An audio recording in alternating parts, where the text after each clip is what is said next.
एका शैव संप्रदाय मुलीचा विवाह वैष्णव संप्रदायाच्या मुलाशी झाला।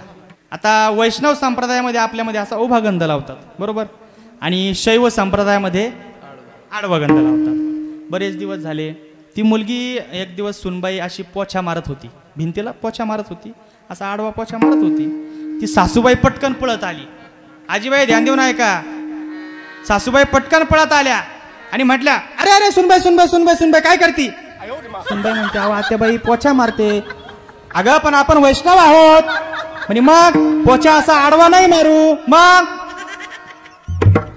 असा उभा पोछा मारावा, उभा पोछा मारावा। आता ती बिचारी शिकलेली होती, एकनिष्ठता आपल्यातली सांगतोय बरं का मी। दुसऱ्या दिवशी काय झालं, त्या सुनेने डोक्यातच ठेवलं। दुसऱ्या दिवशी सासूबाईंनी ब्रश घेतला, त्याच्यावर टूथपेस्ट घेतली आणि ब्रश करायला लागली।